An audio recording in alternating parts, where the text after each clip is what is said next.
People love to believe they're too smart, too experienced, too emotionally aware to fall into a toxic relationship, until the moment they realize the person they trusted the most was quietly rewriting their reality.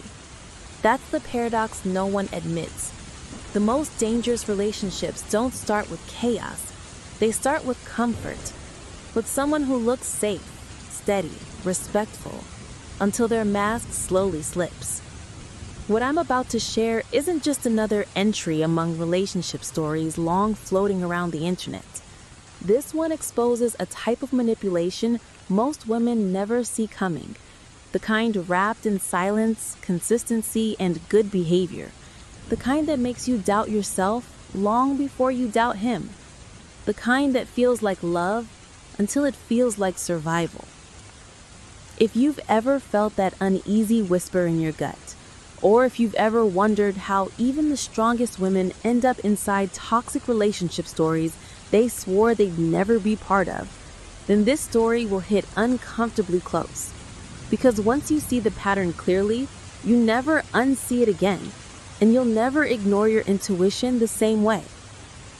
I met Daniel at a moment when I truly believed I finally knew how to choose better. He wasn't flashy or overwhelming like men from other relationship stories long I had survived.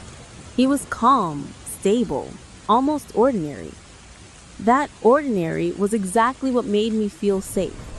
After years of chaos, a man who preferred quiet cafes over loud parties felt like a promise of peace.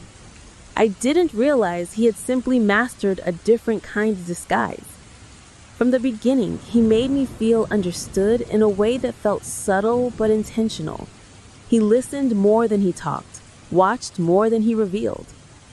And I mistook that silence for emotional depth instead of emotional secrecy.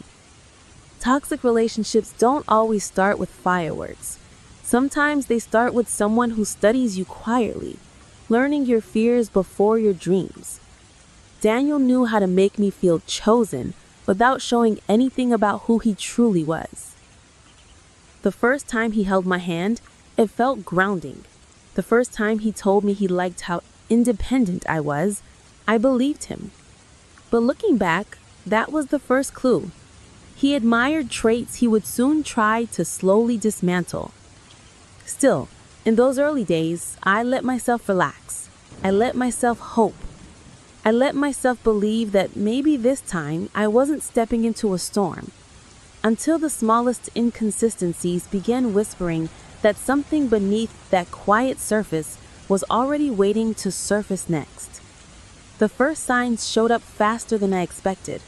One week he was calling me his piece, and the next he was disappearing for hours without explanation. When I asked simple questions, nothing dramatic, his whole attitude shifted. He'd smile like he knew something I didn't, then tell me I was reading too much into things. It's almost funny how predictable these toxic relationships become once you're finally outside of them. But inside, every little contradiction feels like your fault. I remember one night he claimed he was working late, but his shirt smelled like a perfume I didn't own. When I mentioned it, he laughed and said I was insecure, that women in relationship stories long always ruin good men with paranoia. And just like that, he pushed the blame onto me. It was subtle, strategic, and icy enough to make me question something as simple as my own senses. And once you question that, everything else starts to crumble. What hurt most wasn't even the lie. It was the confidence he had while telling it. Like he genuinely believed I was too naive to notice. He'd twist conversations until I felt embarrassed for even bringing up the obvious. And looking back, that was the moment he started training me to doubt myself. The moment I should have walked away. But instead, I stayed, not realizing that those early cracks were leading me straight into a much darker truth he thought he'd never have to answer for.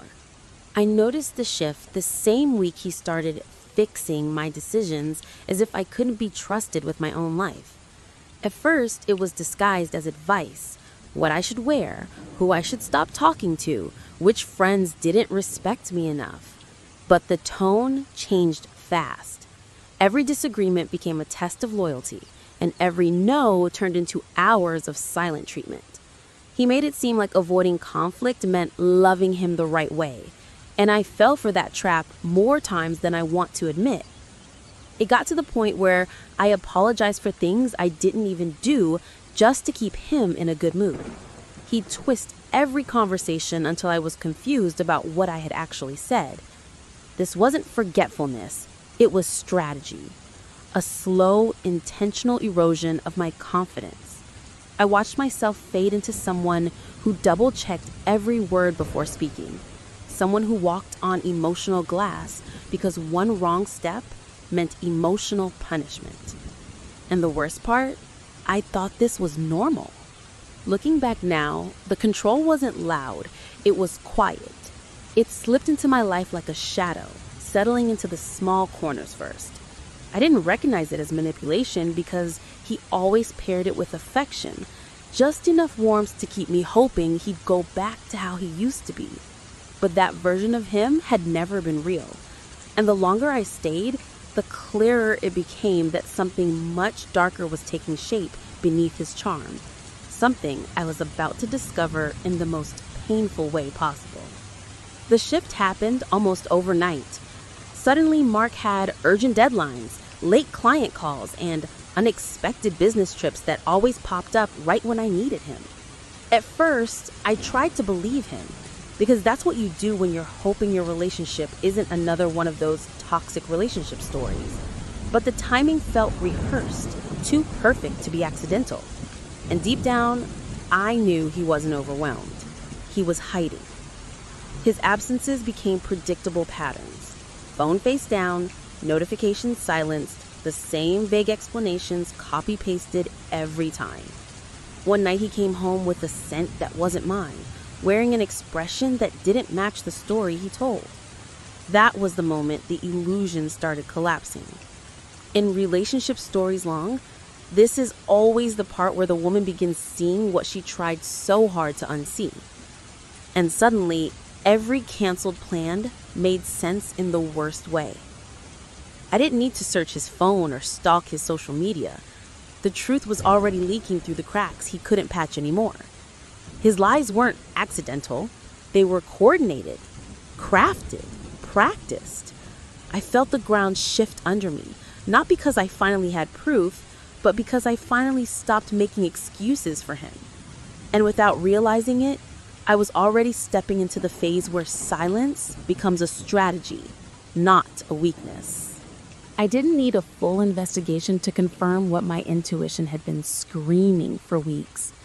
One message, just one, slipped through his lock screen while he was in the shower. And that was enough. It wasn't even a romantic message. It was logistical, cold, and way too familiar. The kind of message two people exchange when they've already crossed every line. In relationship stories long, people always describe that instant when the world freezes. And I felt it.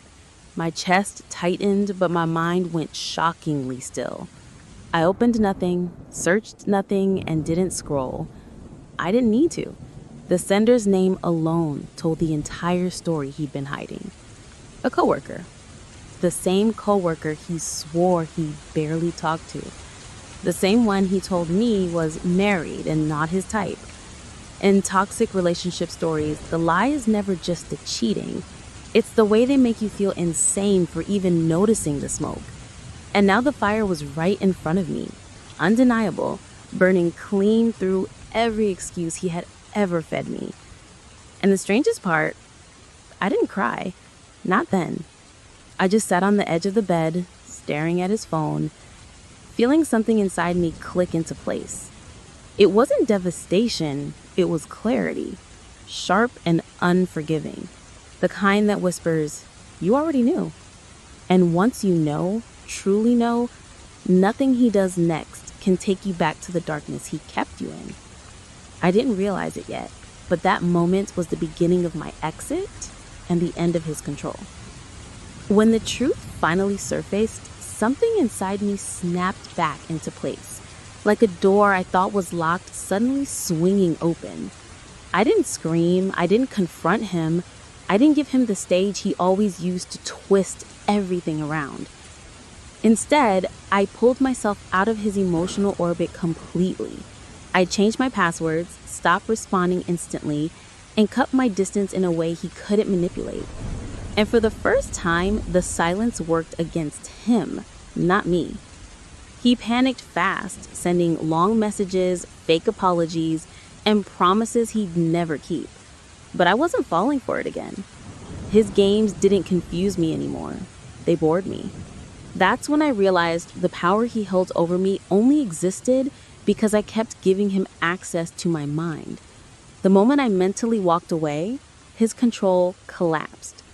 I watched it happen without saying a single dramatic word. And that quiet collapse was more satisfying than any confrontation could ever be. What mattered now wasn't punishing him. It was reclaiming myself. The fear, the anxiety, the constant self-doubt he planted in me started losing their strength. And as his influence faded, something else grew louder. The part of me that finally understood I deserved a life where love didn't feel like survival. And that clarity, sharp and undeniable, was already pushing me toward the final turning point. When everything finally clicked, it wasn't because I found the ultimate proof or caught him slipping again. It was because I felt something inside me shut off, quietly but permanently. I realized I didn't need another argument, another lie exposed, another round of him pretending to be confused. I was done letting someone else's chaos dictate my emotional reality. Women in relationship stories long often wait for a dramatic ending, but sometimes liberation is just a silent decision. I remember waking up one morning and not feeling fear, anger, or heartbreak, just clarity, the kind you don't negotiate with. I didn't tell him I was leaving. I didn't plead for honesty. I didn't give him a chance to twist the narrative one last time. I packed my things, blocked every path he could use to reach me, and walked out without looking back. It wasn't dramatic. It was final. And the peace that followed felt almost unreal. It wasn't loud or triumphant. It was steady, grounding, like stepping out of a storm and realizing the silence was always there waiting for you. I didn't need revenge or closure. I just needed my life back. And for the first time in a long time, it finally felt like mine again. When you finish a story like this, it's impossible not to look at your own life and wonder where you might be ignoring the signs that your heart has been whispering about. So take a breath and ask yourself, what truth have you been avoiding? And what would your life look like if you finally chose yourself? If this story opened your eyes or even touched something you've been feeling quietly, make sure you subscribe to the channel and turn on notifications, because every week we dive even deeper into the kind of relationship stories that help you see what's real, what's toxic, and what you truly deserve.